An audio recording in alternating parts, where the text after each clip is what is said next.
होना क्यों नहीं है ये भी स्पष्ट होना चाहिए। क्यों परेशान नहीं होना है मेरे को?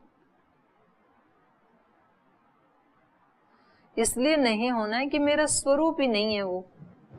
जो मेरा स्वरूप नहीं है उन चीजों को मैं क्यों अडॉप्ट करूं? जो मैं हूं वही रहूं ना, ओरिजिनल जो मैं हूं मैं वही रहूं। जैसे केदारनाथ की ओरिजिनलिटी में कितना आनंद है, उतना ही आनंद हमारी ओरिजिनलिटी में भी है।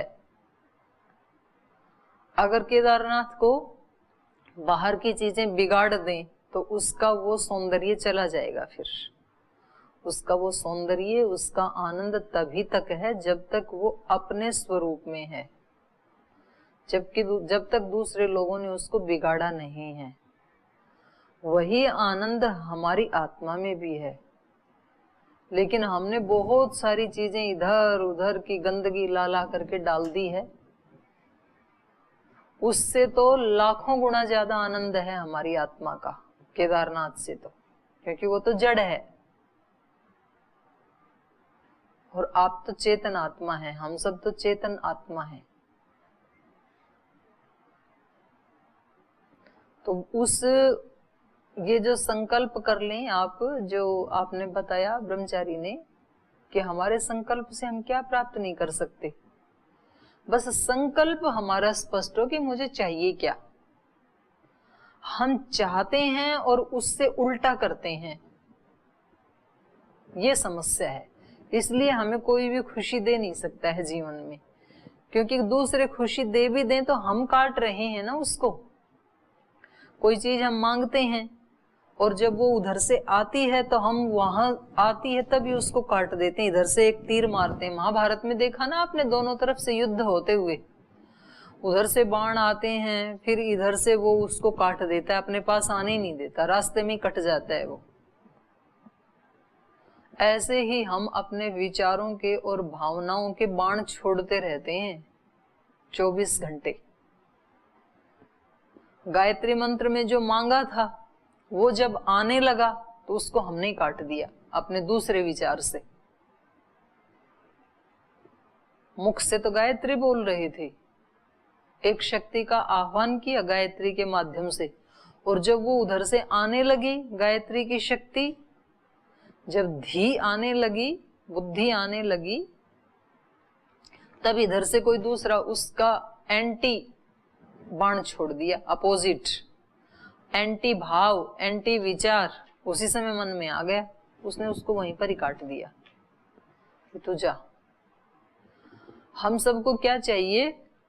अपने कक्ष में जो रहने वाले ब्रह्मचारी हैं वो कैसे हों? वो शांत स्वभाव के हों, वो पवित्र स्वभाव वाले हों, वो बहुत तपस्वी प्रकृति के भाई या बहनें हों, और हमारे गुरुकुल में जो हमारे वरिष्ठ हैं वो भी कैसे हों, ये हम चाहते हैं।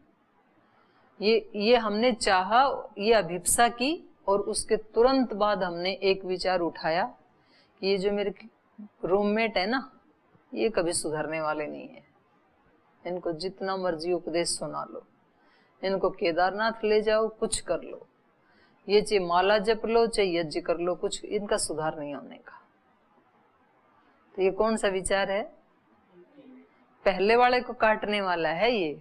जब आपने ही ये भाव उठा लिया, ये विचार उठा लिया कि ये नहीं सुधरने वाला, तो जो पहले था ना आपका, जो आपको चाहिए था कि मेरे कमरे में सब कैसे हों, अच्छे हों, सब ऐसे ऐसे हों, जो जो आपने देखे थे उन सब को आपने एक ही बाण से काट दिया, और फिर आप सारी जिंदगी भर ऐसे ही, मतलब वो रस्साकस्सी में, रस्साकस्सी का खेल मालूम है ना, थोड़ा सा वो उधर खींचते हैं, थोड़ा सा आप इधर खींचते हैं, थोड़ा वो उधर खींचते हैं, थोड़ा वो, बस ऐसे ही चलता रहता है वहां पर ही। ऐसे हमारे जीवन में चलता है, थोड़ी सी अच्छी चीज को बुलाते हैं, थोड़ा सा बुरी भेज देते हैं, फिर अच्छा फिर बुरा, ऐसे चलता है। एक को छोड़ना पड़ता है।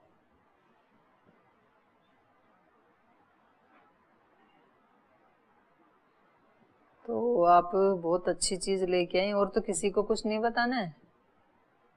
हाँ बताओ, चलो आपके अनुभव ही सुन लेती हूँ आज।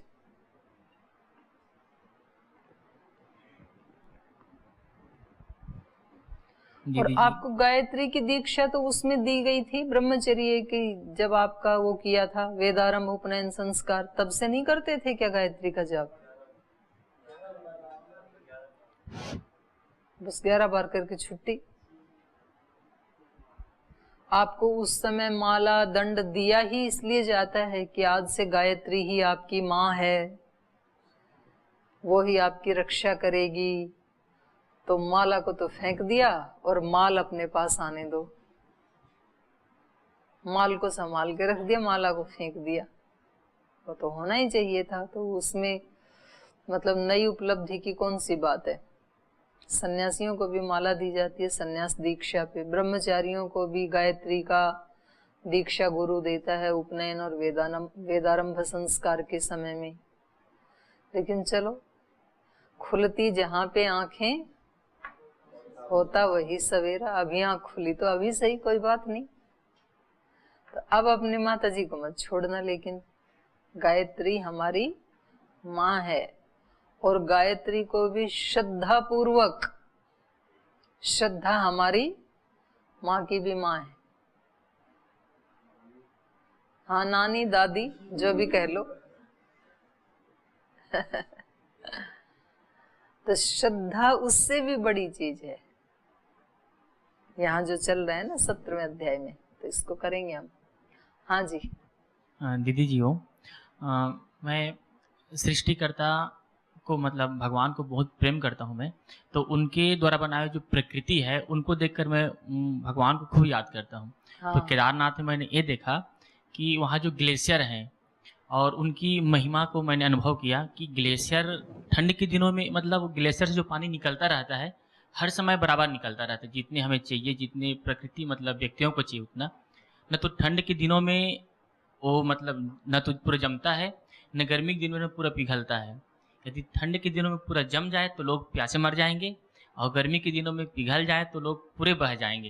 लेकिन मैं भगवान की इसी मतलब आशीर्वाद, उसके मतलब एक नियंत्रण को मैं देखकर मतलब मतलब बड़ा खुश हुआ और मुझे उसके प्रति प्रेम दुगुना तिगुना हो गया कि मेरे परमात्मा ऐसे हैं जो हमें बिल्कुल हमारे लिए मतलब जितना चाहिए उतना ही हमें दे रहे हैं और मैं इतने में ही मैं प्रसन्न रहा। तो मतलब एक बैलेंस की शक्ति ना परमात्मा की। तो सब ये बैलेंस आपको एक जगह देखा ना, फिर आप उसको ढूंढते ढूंढते सब जगह आप देखोगे ना, तो वो ऐसे ही बैलेंस संतुलन में सृष्टि को चला रहे हैं। ये बहुत अच्छा विचार है जो आपको आया अंदर से। तो जैसे ही आदमी और चीजों से छुट करके और जब अपने मन को खाली करता है, क्योंकि उस समय आप खाली मन की स्थिति में थे, इसलिए आपको वो स्पष्ट दिख रहा है कि देखो ये व्यवस्था भगवान की, इसको देख करके हमारा सर झुकता है। वो एक हम प्रार्थना गाते हैं ना, सूरज समय पर ढल रहा, वायु नियम से चल रहा, झुकता है सर यह देखकर तेरा जो इंतजाम है, विश्वपति जगदीश तुम तेरा ही ओम नाम है। तो ये जो सृष्टि में हम व्यवस्था देख रहे हैं, ठीक समय के ऊपर ऋतुओं का आना, बारिश का आना, गर्मी का आना, जितना चाहिए उतना ही आना, उससे इधर उधर होता है तो वो मनुष्य के बिगाड़ने से होता है। जैसे अनावृष्टि, अतिवृष्टि आदि जो होती है ना, तो उसमें हम मनुष्यों की बहुत बड़ी भूमिका होती है उसको बिगाड़ने में। तो जब हमने एक जगह देखा कि ऐसे कल्पना हमने करके देखी कि ये सारा का सारा ग्लेशियर यदि जून के महीने में पिघल जाए तो फिर कुछ घंटों के अंदर ही देश का नामो निशान ही ना रहे, अगर वो सारा का सारा पिघल जाए तो। और सर्दी में यदि पूरा का पूरा जम जाए तो इतना जमा हुआ है, इतनी ठंड है वहां पे, माइनस टेम्परेचर ठंडी में, तो फिर तो सारा जम जाना चाहिए। तो ऐसे कौन सा ताप है वहां पर जो उस समय भी इतना सा तो वो चल ही रहा है, थोड़ा सा तो चल ही रहा है। तो ऐसे वहां के बैलेंस को देख के फिर यहाँ भी दिखाई देगा आपको। फिर आपको अपने शरीर में भी दिखाई देने लगेगा, आपको अपने मन में भी दिखाई देने लगेगा। जिन चीजों की तरफ हम ध्यान नहीं देते हैं तो दिखाई नहीं देता है। आप सोचो कि यदि भगवान हमें नींद जैसी व्यवस्था नहीं बनाई हमारे लिए, किसी व्यक्ति को नींद ना आए मानो 5-7 दिन, तो वो व्यक्ति मौत के मुंह में चला जाएगा, पागल हो जाएगा वो व्यक्ति। मतलब वो उसका जीवन सुव्यवस्थित ढंग से नहीं चल पाएगा। इसलिए ये व्यवस्था बनी हुई है, कितना भी परेशान क्यों ना हो कोई व्यक्ति, किसी का बिल्कुल जवान कोई बालक चला जाए, किसी का पति चला जाए, पत्नी चली जाए, किसी छोटे बच्चे के माता पिता चले जाएं, तो कितना परेशानी होती है। लेकिन तो भी भगवान की व्यवस्था है, रात को उसको नींद आ जाएगी 3-4 घंटे। तो वो जो 4-6 घंटा सो लिया ना, तो अब वो 18 घंटे रो सकता है, चिंता कर सकता है, परेशान हो सकता है। अगर 6 घंटा भी नहीं सोता वो, तो फिर तो पागल हो जाता वो व्यक्ति। कितनी अच्छी व्यवस्था है। ऐसे ही खाना डाल देते हैं और खाना आगे चले ही ना, डाला था वहीं की वहीं पड़ा रहे। तो बाहर कभी किसी थाली में खाना डाल के रखना और 4 दिन उसको ऐसे ढक के रख देना, आप वहां बैठ नहीं पाओगे, ना सड़ जाएगा वो। और फिर बाकी अंग प्रत्यंग को सारी एनर्जी मिलना, किसको रस चाहिए, किसको रक्त चाहिए, कितना मांस चाहिए, कितना हड्डी को चाहिए, तो वो सारा का सारा रोजाना वो व्यवस्था, वो बैलेंस। तो व्यक्ति यदि इस तरफ से खाली होगा तो इधर बहुत कुछ दिखाई देगा। कल मैंने अपने साध्वी बहनों को एक बात बताई थी कि जितनी जिस व्यक्ति के पास शक्ति होती है ना, वैसी वैसी वो कल्पनाएं करता है। व्यक्ति की जो योजनाएं होती हैं, जो अमेजिंग बोलते हैं ना जिसको, वो किसके अनुसार करता है? शक्ति के अनुसार। एक गरीब आदमी की योजनाएं क्या होंगी? तो एक पक्का मकान बन जाए, झोपड़ी की बजाय एक मकान बन जाए, साइकिल की जगह पे मोटरसाइकिल आ जाए, कपड़े जो बिल्कुल फटे पुराने हैं तो थोड़े अच्छे से आ जाएं।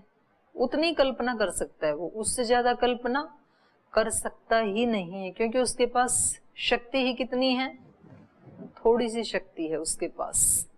और वही व्यक्ति जब बहुत धनवान बन जाए, उसके पास लाखों करोड़ों का बजट आ जाए, तो उसको सारी बुद्धि आ जाती है कि करोड़पति व्यक्ति के पास पेन कैसा होना चाहिए, उसका फर्नीचर कैसा होना चाहिए, बेड कैसा होना चाहिए, कपड़े कैसे होने चाहिए, गाड़ी कैसी होनी चाहिए, मोबाइल कैसा होना चाहिए। किसी ने ट्रेनिंग नहीं दी उसको। ये जो धन है ना, ये सब सिखा देता है और वो उस स्टाइल में रहने लग जाता है और वैसे सामान वो ले आता है, क्योंकि उसके पास पावर है। ऐसे ही जब व्यक्ति की आंतरिक पावर बढ़ने लगती है तो फिर उसकी योजनाएं अपने आप बड़ी बनने लगती हैं। अब एक व्यक्ति शरीर से भी रोगी है, मन से भी रोगी है, परेशान है, वो बड़ी योजना बना सकता ही नहीं है, कभी आएगी नहीं उसकी कल्पनाओं में।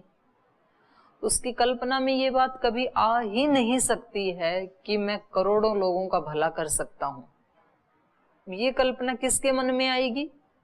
जो एनर्जी से भरा हुआ है, आत्मिक बल जिसके अंदर हिलोरे मार रहा है, उसके मन में ये आएगी कि मैं करोड़ों लोगों का भला कर सकता हूं, क्योंकि उसके पास पावर है और पावर बैठने नहीं देती है। और जिसके पास अंदर पावर ही नहीं है, एनर्जी नहीं है, उसके पास कोई बड़ी योजना आएगी नहीं उसके दिमाग में, धन हो तो भी नहीं आएगी। तो जितनी जितनी हमारी एनर्जी बढ़ती है, उतना उतना श्रद्धेय स्वामी जी महाराज जब घर से चले थे तो उनकी एनर्जी कितनी थी? तो उस समय योजना भी क्या थी कि कहीं किसी आश्रम में, गुरुकुल में ठिकाना मिल जाए ताकि मैं आगे की साधना कर सकूं। अस्पष्ट, कोई स्पष्ट उद्देश्य नहीं। तो उतनी योजना से फिर उनको गुरुकुल खानपुर, गुरुकुल कालवा मिल गया। ऐसे ही आचार्य जी को भी साथ साथ यात्रा है, तो हम दोनों को साथ साथ लेके चलेंगे।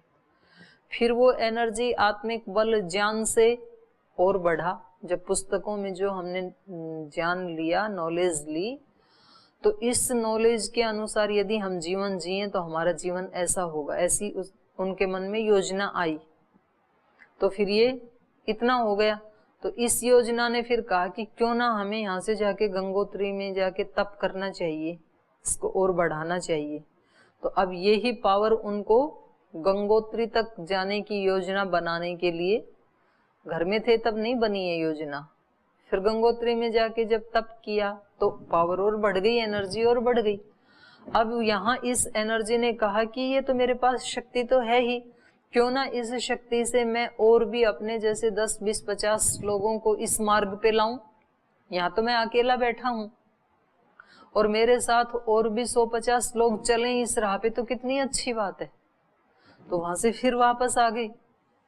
फिर यहाँ आकर के कि अगर हमारे पास अपना कोई छोटा सा आश्रम हो जिसमें हम 10-20 लोग रह सकें और हम ध्यान करें, उपासना करें, यज्ञ करें, तो हम एक साथ 25 लोग उस मार्ग पे चल सकते हैं। तो जितना उपकार मैं एक कर सकता हूं वो 25 गुना हो जाएगा, 50 गुना हो जाएगा। ये योजना बनी। तो फिर आश्रम भी बन गया और वो आश्रम इतना ही बना जिसमें 25 लोग रह सकते थे, और उन 25 में एक मैं भी थी। उस समय ये योजना बिल्कुल नहीं थी कि लाखों करोड़ों का करना है। वो 25 लोगों जब वहां रहते थे तो सब ने मिलकर के जो कलेक्टिव तप किया, ध्यान किया, उपासना की, विद्या अभ्यास किया, जिसके जो जिम्मे था उन्होंने अपना अपना किया। तो फिर मन में ये आया कि क्यों ना इसको हम और भी बढ़ा करके एक बड़े आश्रम का रूप लें और लोगों की हम आयुर्वेद से, योग से सेवा करने लगे। तो शुरू में फिर 6-7 वो टॉयलेट्स बनाए, शंख प्रक्षालन करेंगे, यहाँ पर हम वो करवाएंगे, योग करवाएंगे। फिर आचार्य जी का एक छोटा सा कैबिन बना। पहले तो ऐसे ही बैठ करके वो कूट के देते थे खरल में, अब उनका प्रॉपरली एक कैबिन बना जिसमें रोजाना 100-150 लोग आने लगे और खुद अपने हाथ से पर्ची उनकी लिख के देते थे, दवाई लिख के देते थे, मतलब दिन भर दवाइयाँ लिख के देते थे। सुबह शाम जब भी टाइम मिले बनाते थे, और उसको बनाने के लिए विद्वानों से पुस्तकें ला करके उधारा उनको पढ़ करके अपने ज्ञान को बढ़ाते थे। फिर योजना बनी इसको और थोड़ा सा क्यों ना बढ़ाया जाए।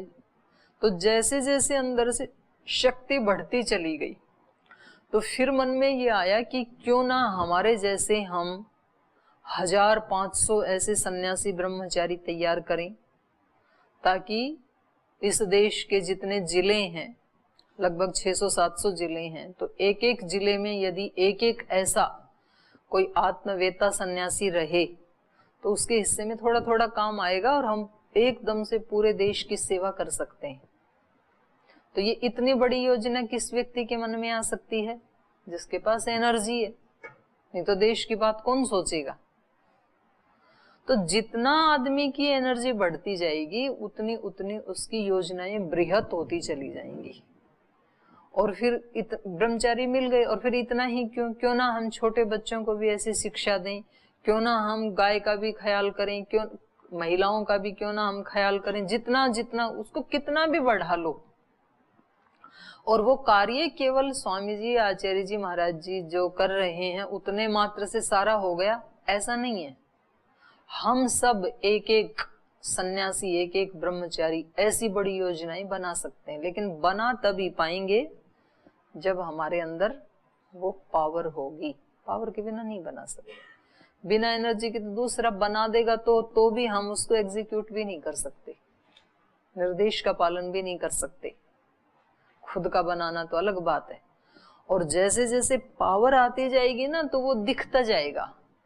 जैसे ब्रह्मचारी को दिखा ना, आपको दिखा जैसे, ऐसे हमें दिखता है खुला।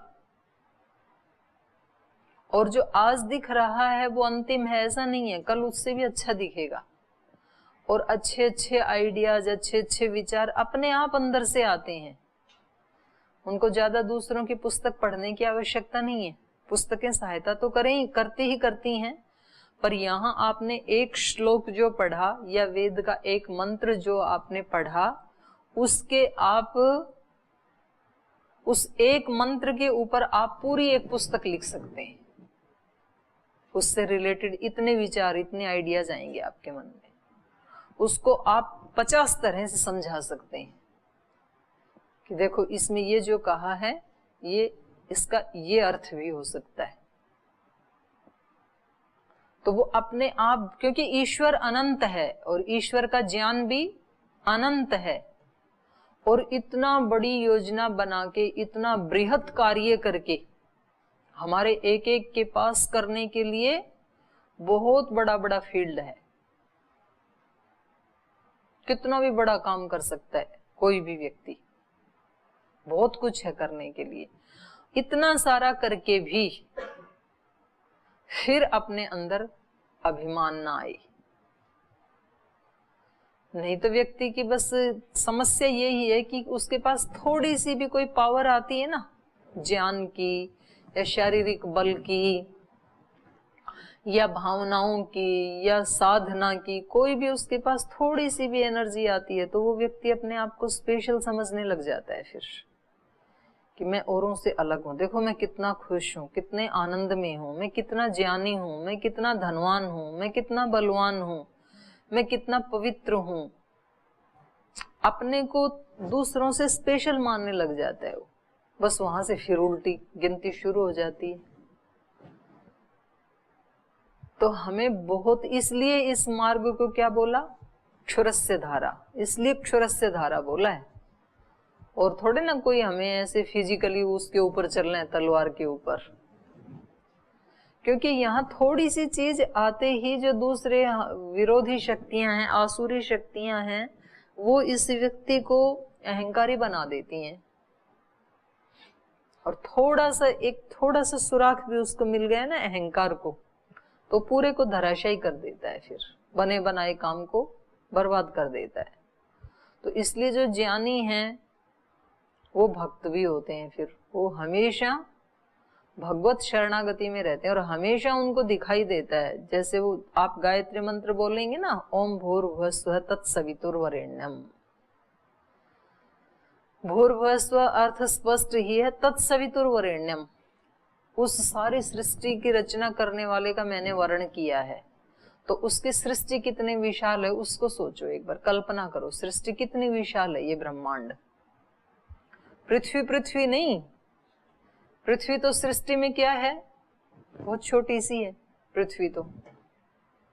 इससे तो कई लाखों गुणा बड़ा तो सूर्य ही है, और ऐसे ऐसे सूर्य पता नहीं कितने कितने विशाल है ये सृष्टि। उसकी कल्पना करो, कल्पना भी नहीं कर सकते हैं हम, क्योंकि जो आकाश में आप जितने ये तारे सितारे स्टार्स देखते हैं वो कितने बड़े हैं वो हमें पता भी नहीं है, और वो कहाँ कहाँ है वो भी नहीं पता है, और उन पे जीवन है कि नहीं है वो भी नहीं पता है, क्योंकि वो इतने दूर है, वहां तक हम पहुंच ही नहीं पाए, अभी साइंस पहुंच नहीं पाई, मनुष्य पहुंच ही नहीं पाया।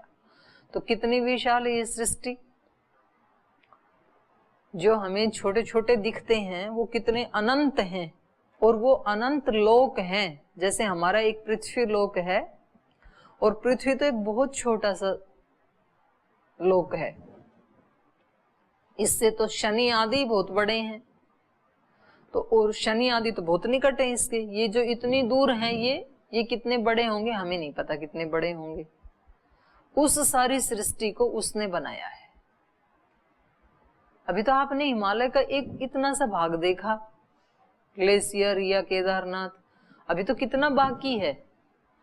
अभी तो बद्रीनाथ बाकी है, अभी तो गंगोत्री भी बाकी है, यमुनोत्री भी बाकी है, फिर इधर के एवरेस्ट वाला ये वाला भी भाग बाकी है, और फिर हिमालय तो एक उत्तर का पर्वत है, फिर भारत के दूसरी तरफ जो पर्वत श्रृंखलाएं हैं वो, और ये तो केवल भारत के ही चारों तरफ की प्रकृति हुई, और बाकी दूसरे देश हैं वो अमेरिका रसिया आदि, फिर सारे देशों को भी, तो ये तो सारे पृथ्वी के ही प्रकृति हुई बाकी लोगों के ऊपर। तो सृष्टि कितनी विशाल है, हमारी कल्पना से बाहर है, कल्पना नहीं कर सकते हम।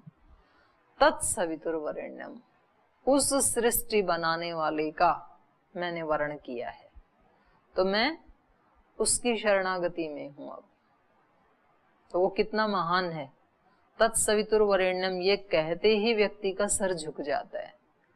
और अपना काम ये जितना भी बड़ा कर रहे हैं ना देश दुनिया में, ये अपना काम कैसे लगने लगता है? ये चींटी के पैर के जितना भी नहीं लगता है। क्या है हम? धूल भी नहीं है, धूल का कण भी नहीं है उसकी तुलना में जिसका मैंने वर्ण किया है तत्सवितुर्वरेण्यम, उसकी तुलना में मेरा अस्तित्व क्या है और मेरा ये कर्तृत्व क्या है। यद्यपि एक योगी बहुत बड़ा काम करता है, लेकिन उसकी तुलना में कितना है? तो वो यदि ध्यान रहे तो फिर इस व्यक्ति में अहंकार नहीं आएगा और फिर ये अपने स्वरूप में तृप्त रहता हुआ निरभिमानी होकर के वो काम करेगा। तो निरंतर आनंद में रहना संभव है या नहीं है? संभव तो है, लेकिन ये कब मिल सकता है? जब हम चाहें। परेशान दूसरे नहीं करते हैं, दूसरे तो सारे आपके साथ ही गए थे। जो जो यहाँ रहते हैं, जो भाई बहन यहाँ रहते हैं, वो तो सारे आपके साथ ही गए थे ना। तो यदि वो ही बाधा डालते होते तो केदारनाथ में भी आनंद नहीं मिलना चाहिए था, लेकिन उन सब के साथ होते हुए भी आनंद तो मिला। तो इसका मतलब बाधक वो नहीं है। बाधक कौन है? मेरे विचार बाधक हैं, और वहां मैंने उनको हटा दिया। उनको हटा दिया तो आनंद तो था ही, वो अंदर आ गया। यहां भी आपको वो मिल सकता है। नष्टो मोह स्मृतिर्लब्धा, अर्जुन को स्मृति ही तो आई थी अपने स्वरूप की। जैसे आपको स्मृति ब्रह्मचारी करें ना, जिस स्मृति बनी हुई है वहां की हमारी, तो जब वो स्मृति आपको इतना सुख दे सकती है तो अपने स्वरूप की स्मृति कितना सुख दे सकती है। वो तो फिर भी बाहर की चीज है, आपका व्यक्तित्व अस्तित्व का पार्ट नहीं है वो। लेकिन उससे भी सुंदर जो मेरी आत्मा है, उस आत्म स्वरूप का पहले दर्शन, उस केदारनाथ का दर्शन और फिर उसकी स्मृति, वो फिर आर पार की चढ़ाई है। उसको एक बार चढ़ लिया तो फिर सदा सदा के लिए चढ़ाइयां खत्म। उस सौंदर्य को एक बार टच कर लिया तो फिर सारे सौंदर्य फीके उसके सामने बाहर के। तो ये जो बाहर के तीर्थ आदि हैं और बाहर के जो अनुष्ठान हैं, ये हमें वहां बैठ करके हम जिसके लिए ध्यान कर रहे थे, जिसके लिए जप कर रहे थे, जिसके लिए तप कर रहे थे, उस तक मिलाने में फिर सहायक बन जाते हैं। तो आज 2-3 की अनुभूति पूछी, इतने में हो गया टाइम। सारों की पूछूंगी तो कई घंटे चाहिए फिर मेरे को। फिर भी किसी की कोई विशेष अनुभूति है तो फिर कल आपसे पूछेंगे। आज तो समय हो गया, तो आज तो यही पाठ को विराम देते हैं।